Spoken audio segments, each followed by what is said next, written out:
Assalamualaikum warahmatullahi wabarakatuh.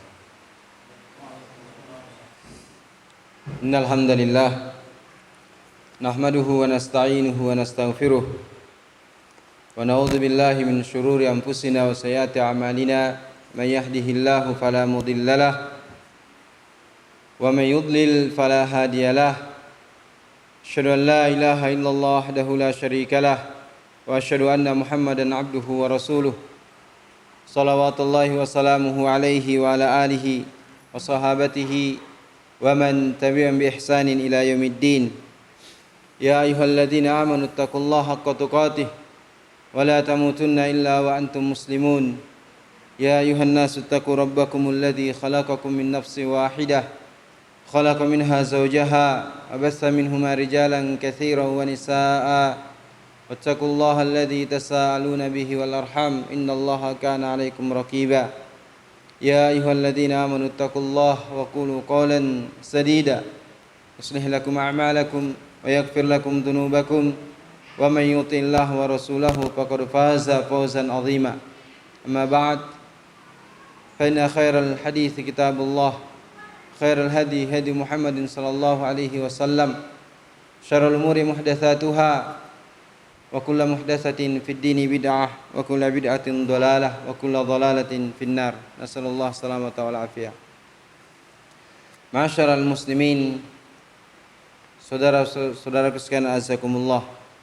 Alhamdulillah kita memuji Allah Subhanahu wa taala, bersyukur atas segala limpahan nikmat dan karunia-Nya kepada kita semua, sehingga pada kesempatan hari yang mulia ini, kesempatan hari Jumat ini, Allah Subhanahu wa taala memberikan bimbingannya kepada kita, memudahkan kita untuk melangkah ke satu tempat yang dicintai oleh Allah Subhanahu wa taala, itu masjidnya. Semoga salawat serta salam senantiasa tercurahkan, tersampaikan kepada imam para nabi dan rasul, Nabi akhir zaman, Nabi Muhammad sallallahu alaihi wasallam, serta para sahabatnya dan orang-orang yang senantiasa mengikuti mereka sampai akhir zaman. Ma'asyiral muslimin, azakumullah. Kita hidup di zaman yang mana sebagian manusia di dalam mencari penghidupan tidak memperdulikan apakah yang halal, apakah yang didapatkan tersebut dari cara yang halal ataukah dari cara yang diharamkan oleh Allah Subhanahu wa taala. Kondisi semacam ini Rasulullah sallallahu alaihi wasallam sudah pernah bersabda tentangnya, yaitu dalam salah satu hadis yang diriwayatkan oleh Imam Al-Bukhari dari Abu Hurairah. Rasulullah SAW bersabda, la ya'tiyanna 'alan nasi zamanun la yubali al-mar'u fi ma akhadha al-mal amin halalin amin haram. Kata Rasulullah SAW, sungguh akan datang kepada manusia suatu zaman yang mana manusia pada saat tersebut tidak memperdulikan di mana dia mengambil harta, dari mana dia mengambil harta, apakah dari yang halal ataukah dari yang haram. Oleh karena itu Rasulullah SAW mengajarkan kepada kita satu doa, yang mana doa ini diriwayatkan Imam Tirmidzi, Imam Ahmad dan Imam Al-Hakim. Rasulullah SAW mengajarkan satu doa yang insyaallah taala mungkin kebanyakan kita, bahkan mungkin semua kita yang ada di masjid ini menghafalkannya. Rasulullah SAW berkata dalam salah satu doanya, Allahumma kfini bihalalika an haramik wa aghnini bifadlika amman siwak. Kata Rasulullah SAW, Allahumma kfini bihalalika an haramik. Ya Allah, cukupkanlah aku dari yang halal, cukupkanlah aku dengan perkara yang halal dari yang haram. Wa aghnini bifadlika amman siwak, dan jadikanlah aku merasa puas atau merasa cukup dengan karuniamu daripada selainmu. Ini satu doa yang diajarkan oleh Nabi SAW. 1400 tahun yang lalu Nabi SAW sudah mengajarkan doa ini. Sesuai dengan hadis yang telah kita sebutkan tadi, akan datang suatu zaman yang mana di sana manusia tidak memperdulikan lagi di mana dia mengambil harta, apakah dari cara yang halal atau dari cara yang haram. Maka Nabi SAW mengajarkan kepada kita solusinya agar kita terhindar dari perkara-perkara, dari harta-harta yang diharamkan oleh Allah Subhanahu wa taala. Maka Nabi SAW mengajarkan kepada kita doa, Allahumma kfini bihalalika an haramik wa aghnini fadlika amman siwak. Ma'asyiral muslimin, azakumullah. Kenapa kita mesti takut dari harta yang haram? Karena Masya Allah, ternyata saudara-saudara sekalian azakumullah, harta yang haram ini memberikan pengaruh yang buruk bagi jiwa kita, bagi keluarga kita, bahkan bagi lingkungan kita. Di antara dampak dari harta yang haram, yang pertama adalah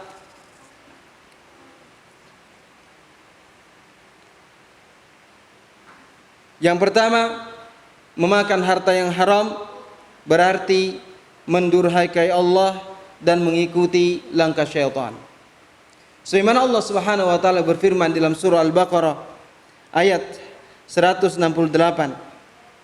Allah Subhanahu wa taala berfirman, "Ya ayuhan nasu kulu mimma fil ardi halalan thayyiba wa la tattabi'u khutuwatis syaitan." Wahai manusia, kulu min thayyibat. Makanlah, kulu mimma fil ardi halalan thayyiba. Makanlah apa-apa yang ada di bumi ini dari yang halal lagi baik. Wa la tattabi'u khutuwatis syaitan, dan janganlah kalian mengikuti langkah-langkah syaitan. Masyaallah, muslim, ayat ini menunjukkan bahwasanya di antara langkah syaitan untuk merusak, untuk menyesatkan agar dia memiliki nanti pengikut, ada teman-temannya nanti dalam neraka, maka dia berusaha mengajak manusia untuk memakan makanan yang tidak dihalalkan oleh Allah Subhanahu wa taala, mengkonsumsi harta yang tidak dihalalkan oleh Allah Subhanahu wa taala. Mungkin bisa jadi harta itu halal, namun cara mendapatkannya yang tidak dihalalkan oleh Allah Subhanahu wa taala. Maka makan harta yang haram dia merupakan salah satu dari langkah-langkah syaitan. Maka agar kita tidak termasuk dari pengikutnya syaitan dalam masalah ini, maka kita berusaha mencari harta dengan cara yang dihalalkan oleh Allah Subhanahu wa taala. Kemudian di antara dampak negatif dari memakan harta yang haram, ma'asyiral muslimin azakumullah, memakan harta yang haram itu menjadi penyebab tidak semangat beribadah kepada Allah Subhanahu wa taala. Sebagaimana Allah Subhanahu wa taala berfirman dalam surah Al-Mu'minun ayat 51, "Ya ayyuhar rusul, kulu minat thayyibati wa'malu salihah, inni bima ta'maluna alim." Wahai para rasul, makanlah yang baik-baik, wa'malu salihah, dan beramal salehlah. Inni bima ta'maluna alim, sesungguhnya aku mengetahui apa yang kalian kerjakan. Ma'asyiral muslimin, di sini Allah Subhanahu wa taala memerintahkan kepada para rasul agar memakan yang baik-baik. Kemudian Allah menggandengkan dengan wa'malu salihah, dan beramal salehlah. Menunjukkan di sini ma'asyiral muslimin bahwasanya di antara penyebab seorang bisa semangat dalam beribadah kepada Allah Subhanahu wa taala adalah dia mesti mengkonsumsi makanan-makanan yang baik, makanan-makanan yang dihalalkan oleh Allah Subhanahu wa taala. Bisa jadi ada orang yang dia malas beribadah, dia malas salat. Mungkin dia pernah memakan sesuatu yang diharamkan oleh Allah Subhanahu wa taala. Wal iyad billah. Sehingga mengurangi semangat dia, mematahkan semangat dia untuk beribadah kepada Allah Subhanahu wa taala, lantaran dari memakan perkara yang diharamkan oleh Allah Subhanahu wa taala. Kemudian ma'asyiral muslimin jazakumullah, di antara dampak buruk daripada memakan harta yang haram yaitu badan yang tumbuh dari sesuatu yang diharamkan oleh Allah Subhanahu wa taala, maka dia berhak disiksa di dalam neraka. Sebagaimana sabda Rasulullah SAW kepada Ka'ab bin Ujarah. Kata Rasulullah SAW, "Ya Ka'ab bin Ujarah, innahu la yarbu lahmun nabata min suhtin illa kanatin naru aula bihi." Rawahu Tirmidzi. Kata Rasulullah SAW kepada Ka'ab bin Ujarah, "Wahai Ka'ab bin Ujarah, sesungguhnya tidaklah daging yang tumbuh dari sesuatu yang haram illa kanatin naru aula bihi." Maka tubuh itu lebih baik neraka utama baginya. Kemasyarakat muslimin, Siapa di antara kita yang tidak ngeri mendengarkan azab-azab yang telah Allah sediakan di dalam neraka? Yang mana Nabi SAW pernah diperlihatkan para calon penghuni neraka tersebut diazab di dalam neraka, yang begitu azabnya sangat dahsyat, sangat pedih. Yang mana penduduk neraka ketika itu meminta kepada Allah, ya Allah matikan kami. Namun pada saat itu tidak ada lagi kematian. Tahukah kita masyarakat muslimin, di antara penyebab seseorang disengat api neraka, dimasukkan ke dalam neraka, karena ketika dia hidup di dunia, dia tidak memperdulikan apa yang dimasukkan ke dalam perutnya, yang halalkah ataukah yang haram. Maka kata Rasulullah SAW, daging yang tumbuh dari sesuatu yang haram, maka neraka lebih utama baginya. Kemudian ma'asyiral muslimin, di antara efek dari makan harta yang diharamkan oleh Allah Subhanahu wa taala, sulit dikabulkannya doa. Mungkin kita pernah membaca hadis, bahkan mungkin di masjid ini mungkin pernah dikaji dalam hadis Arba'in An-Nawawiyah. Ada seorang yang melakukan perjalanan yang jauh sampai rambutnya kusut, penuh dengan debu, bajunya lusuh. Kemudian dia meminta kepada Allah Subhanahu wa taala, ya Rabbi, ya Rabbi. Lakin makanannya haram, minumannya dari sesuatu yang haram, dia berpakaian dari pakaian yang haram. Fa anna yustajabulah. Bagaimana doanya akan dikabulkan oleh Allah Subhanahu wa taala?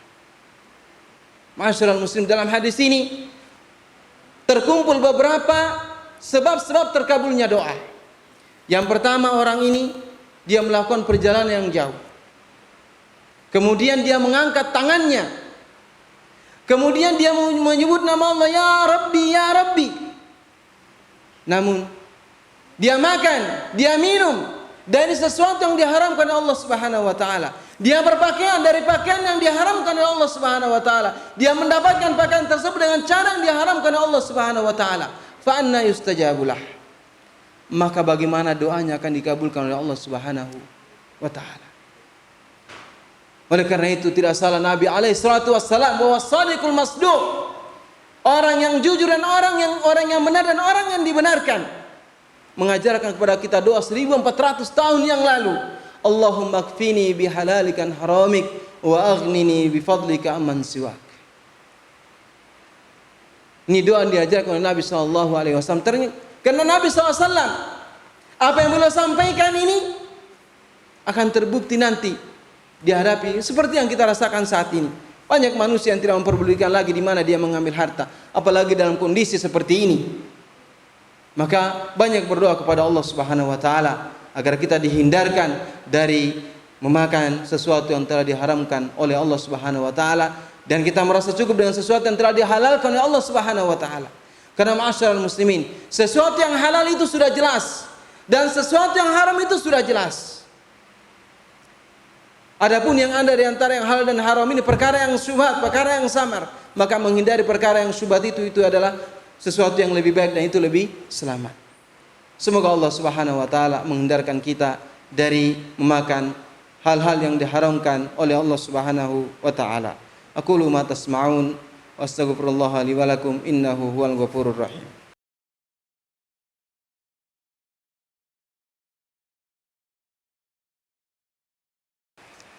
Innal hamdalillah nahmaduhu wa nasta'inuhu wa nastaghfiruh wa na'udzu billahi min syururi anfusina wa sayyiati a'malina.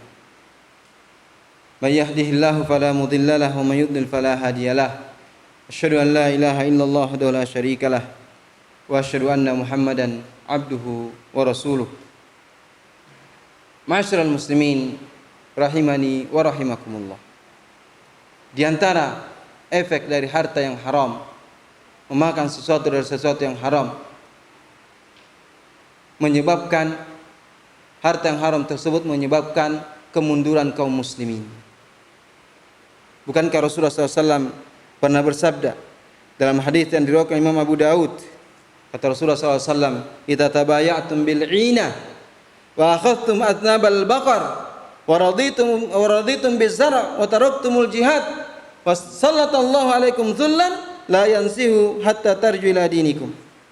Kata Rasulullah SAW, "Idza tabaya'tum bil 'ina," apabila kamu berjual beli dengan sesuatu yang inah, dan jual beli yang inah salah satu jual beli riba. Wa akhadtum asnabal baqar, dan kalian memegang ekor-ekor sapi. Wa raditum bizar'a, kalian ridha dengan pertanian. Wa taraktumul jihad, kalian tinggalkan jihad. Maka Allah SWT akan menguasakan kepada kalian kehinaan, dan Allah tidak akan mencabut kehinaan tersebut sampai kalian kembali kepada agama kalian. Masyaallah muslimin, ternyata perkara yang haram, makan harta yang haram ini menyebabkan kemunduran kaum muslimin. Maka di sini pentingnya seorang belajar. Kalau dia seorang pedagang, mesti dia belajar fikih muamalah, agar dia tahu bagaimana dia berjual beli yang halal, bagaimana dia bermuamalah yang dihalalkan oleh Allah Subhanahu wa taala. Ini yang halal dan ini yang haram. Maka mesti memahami. Oleh karena itu, ya, di zaman Umar bin Khattab, seorang tidak boleh menjual di pasar kecuali kalau dia ahli fikih. Dia paham hukum-hukum jual beli.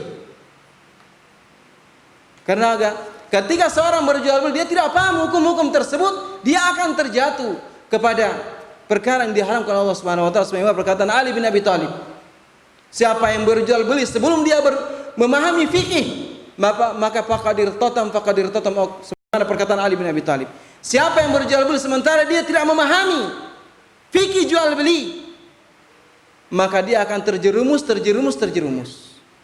Maka di sini pentingnya seorang menuntut ilmu, pentingnya seorang belajar, ya, memahami hukum-hukum Allah Subhanahu wa taala. Allahumma shalli ala Muhammad wa ala ali Muhammad kama shallaita ala Ibrahim wa ala ali Ibrahim innaka Hamidum Majid. Allahumma barik ala Muhammad wa ala ali Muhammad kama barakta ala Ibrahim wa ala ali Ibrahim innaka Hamidum Majid. Allahumma rabbana zalamna anfusana wa illam taghfir lana wa tarhamna lanakunanna minal khasirin. Allahumma rabbana ighfir lana wa liwalidina warhamhum kama rabbana shighara innaka antal ghafurur rahim. Allahumma qina bi halalika haramik wa aghnina bi fadlika man siwak. Allahumma qina bi halalika haramik wa aghnina bi fadlika man siwak. Allahumma qina bi halalika haramik wa aghnina bi fadlika man siwak. Allahumma rabbana atina fid dunya hasanah wa fil akhirati hasanah wa qina adzabannar. Wassallallahu wasallam wa baraka ala nabiyyina Muhammadin wa akhiru da'wana alhamdulillahi rabbil alamin.